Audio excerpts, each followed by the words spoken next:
Ayer, aproximadamente a esta hora, recibimos el cimbronazo cuando nos enteramos de la cotización del dólar libre que llegaba cerca de los 500 pesos. Y por ahí la gente, la que no tiene poder de ahorro, de inversión, no llega a dimensionar cómo puede afectar en su vida diaria el aumento de la cotización del dólar en un marco de inflación como que vivimos en la economía de nuestro país. El dólar no afloja, la inflación no afloja, la brecha cambiaria supera, al menos hasta ahora, punto más, punto menos, 120%. ¿Qué es lo que va? En el medio estamos nosotros, los argentinos, los ciudadanos. ¿Qué es lo que va a pasar con nosotros? Bueno, esa es la gran pregunta que todavía no encontramos la respuesta, pero se la vamos a hacer una vez más a nuestro invitado. En este caso le damos la bienvenida a Pablo Olivares, que es docente e investigador del Departamento de Economía de la Facultad de Ciencias Económicas de la UNL. Hola Pablo, ¿cómo estás? Buenos días, un gusto estar con ustedes. Mirá toda la presión que te pusimos, ¿no? Bueno, en el medio estamos nosotros. Y lo primero que se me ocurre preguntarte es, ¿por qué esta estampida? Bien, en primer término, bien lo decías recién, la inflación y el dólar creo que van de la mano y por una cuestión histórica y cultural, el argentino siempre asoció la inflación con el dólar, que a largo plazo caminan juntos, nada más que en el corto plazo uno camina de una manera y el otro se mueve de alguna manera más espasmódicamente, que es lo que sucedió en estos días con el dólar. Por eso creo que el foco yo lo pondría primero en el tema de la inflación, el incremento de precios. Si uno mira hacia atrás, 1 año, 2 años, 3 años, el tipo de cambio en 400, 420, el tipo de cambio libre es el equivalente a lo que 1 año atrás, 2 años atrás y 3 años atrás. ¿Por qué ahora esta cuestión de esta reacción tan fuerte que ahora afortunadamente en este momento ha retrocedido algo en los tipos de cambio libre? Es porque hay desajustes macroeconómicos múltiples, o sea, externo, fiscal y al mismo tiempo financiero, desajustes que se vienen dando de hace tiempo, pero particularmente en las últimas semanas se han visto determinadas señales, puntualmente que en el primer trimestre el Banco Central perdió reservas. La perspectiva hacia fin de año, la sequía marca que el flujo de la cuenta corriente va a ser seguramente negativo.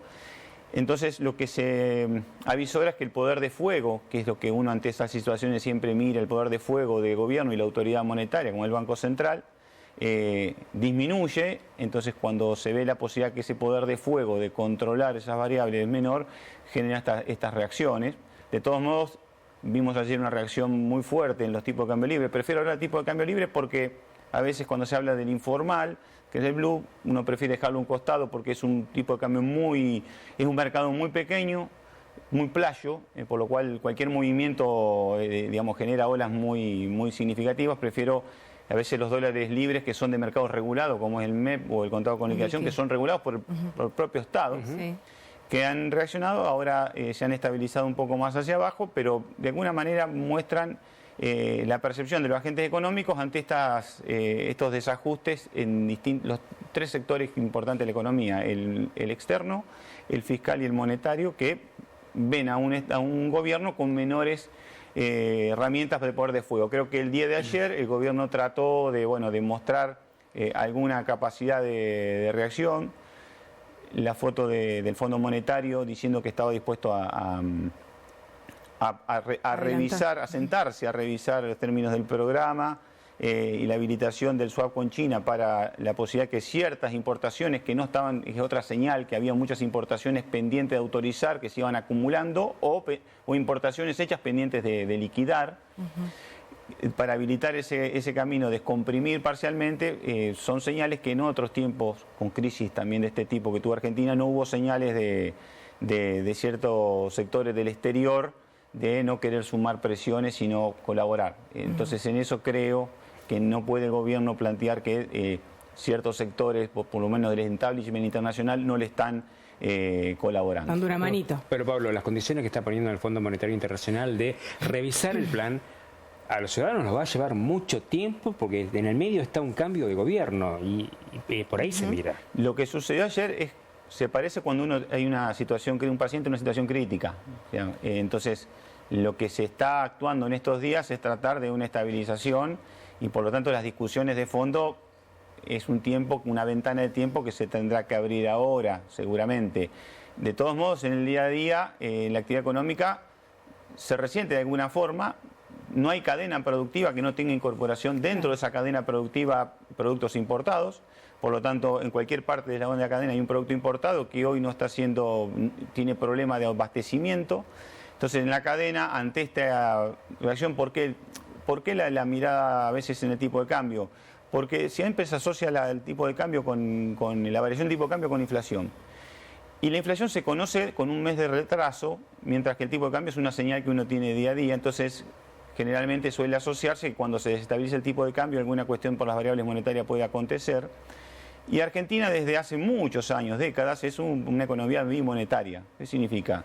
El dólar con el peso, el dólar compite con el peso o le disputa al peso ciertas funciones de la moneda, como primero la reserva de valor. ¿Qué sucede? Cuando la inflación se acelera, le compite también en otra de las funciones que es el peso, que es la de la unidad de cuenta. Por eso muchas veces, cuando empieza a desestabilizarse o a incrementarse la tasa de inflación, muchas veces el dólar comienza a ser, mientras dure esa crisis, la referencia de valor de los productos, hasta que en un momento se supera la crisis y vuelve todo a referenciarse a nivel peso. Es lo que estamos aconteciendo. Ha pasado también para de última tampoco una alerta, incrementar las alarmas. Esto ha sucedido en otros momentos, cuando se supera la crisis se vuelve a que todo se referencie en pesos, pero en el interín estamos ante generalmente esa situación angustiante. Vos lo decías recién, las personas que tienen un ingreso, la primera preocupación es que eso, con el incremento de precios que eso puede generar, digamos, que sus ingresos le alcancen para cubrir sus necesidades, pagar las cuentas del mes.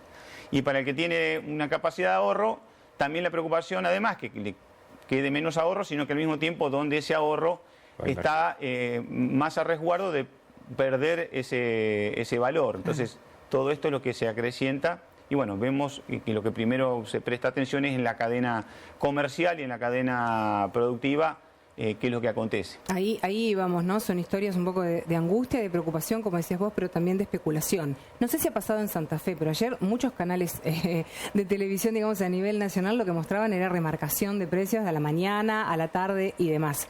Acá en Santa Fe la actividad también se ha resentido. Cuando estamos diciendo que muchas veces el dólar puede afectar a la cadena productiva donde interviene un producto importado, pero ya es una costumbre argentina que también por el comportamiento del dólar incrementa los alimentos de producción nacional. Y esto hoy lo informaron y lo confirmaron así desde la Cámara de Kiosqueros, donde aducen que la actualización de precios es de horas. Nosotros estamos latentes a las listas de precios que están llegando continuamente. Hoy ya nos avisaron de 2.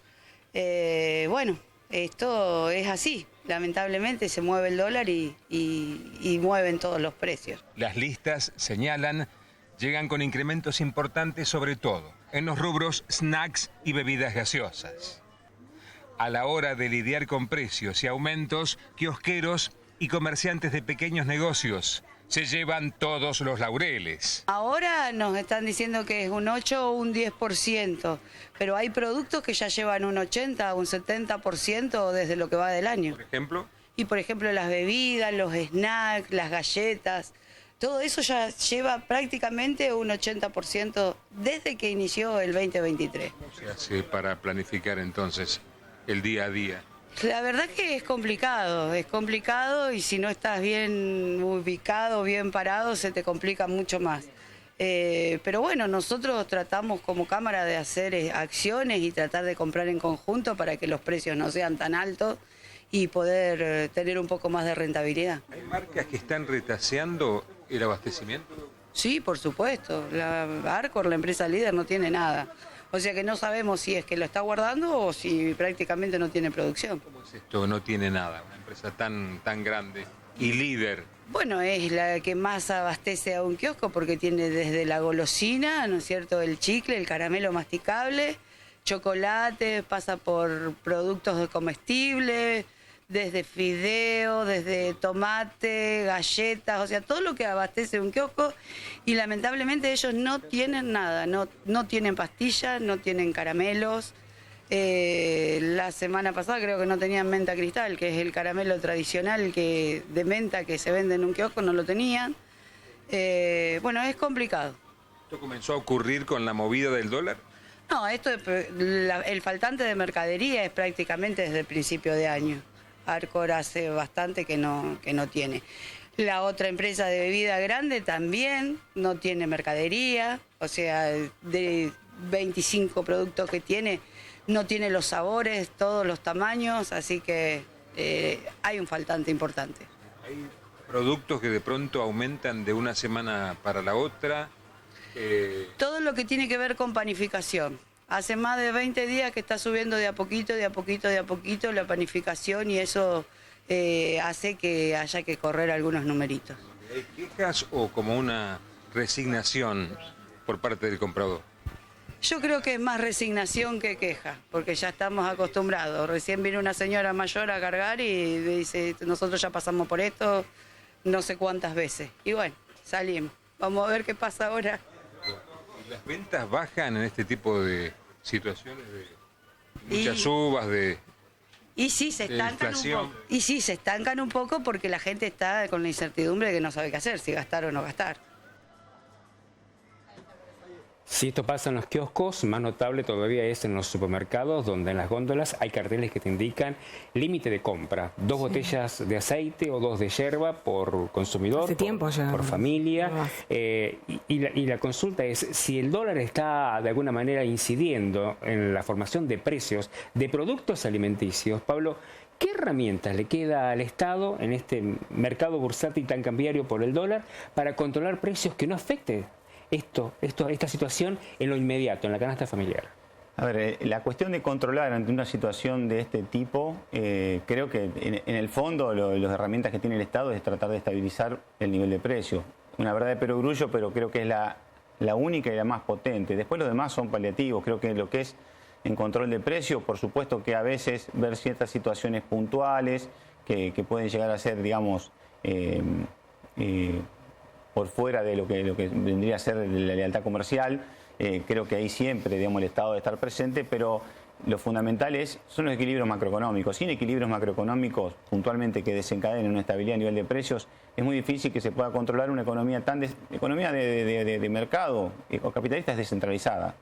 Ya hace rato queda claro que no se puede controlar todas las acciones de los agentes económicos. Creo que eso es un lugar común que a veces quedó. Pero creo que los testimonios que pasaban reflejan distintos tipos de decisiones que acontecen en la cadena, que van desde incrementos de precios varias veces a la semana, referenciar con otra moneda los precios o inclusive lo que es el movimiento restringir stock. Creo que son distintos comportamientos, pero creo que lo que marca es que cuando se acelera la inflación o el tipo de cambio se desestabiliza, como aconteció en estos últimos días, las empresas pasan de lo que es su objetivo, de su estrategia, digamos, histórica, de maximizar beneficios, pasan a un estado donde su estrategia es de minimizar costos y riesgos, minimizar pérdidas y riesgos.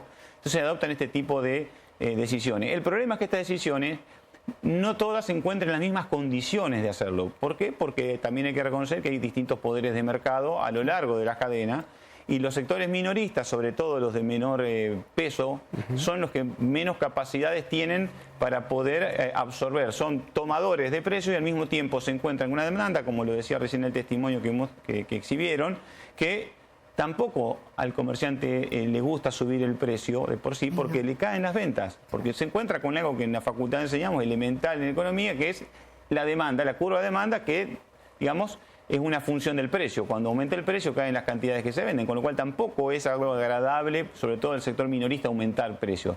Pero lo importante es que en estas estrategias defensivas que toman las empresas se toman con una asimetría muy fuerte de poder de mercado, porque esa también es parte de la estructura de la economía que tenemos. Y esa asimetría de poder de mercado hace que no les vaya de la misma manera a los que tienen poder, por ejemplo, porque tienen una posición de fortaleza en determinados sectores de mercado, porque hay mercados oligopólicos, que en situaciones donde estamos ante pymes que se ubican en la punta de la cadena comercial. Pablo, recién nuestra entrevistada decía, la titular del kiosco, de este comercio de cercanía, decía, la gente está resignada, ¿no? La gente viene, compra lo que puede, ya no se asombra, y muchos le responden, y bueno, pasamos tantas crisis, tenemos ese poder de resiliencia los argentinos, que esta la vamos a superar también. Ahora, me parece que vale marcar esta diferencia. Hemos pasado otras crisis, pero no con este nivel tan alto de pobreza en la Argentina. Ha habido el registro de la historia argentina, lamentablemente, digamos, observa distintas crisis. De alguna forma, según el corte etario que tengamos, todos los argentinos tenemos de alguna manera un comportamiento en lo económico como sobrevivientes de algún evento. O sea, de alguna forma tenemos eso incorporado en nuestro comportamiento. No sé si la resignación sea el patrón común de todas las personas, porque creo que hay situaciones bastante delicadas, por lo cual creo que la resignación es una de las posibilidades, es uno de los estados, pero no creo que de todos.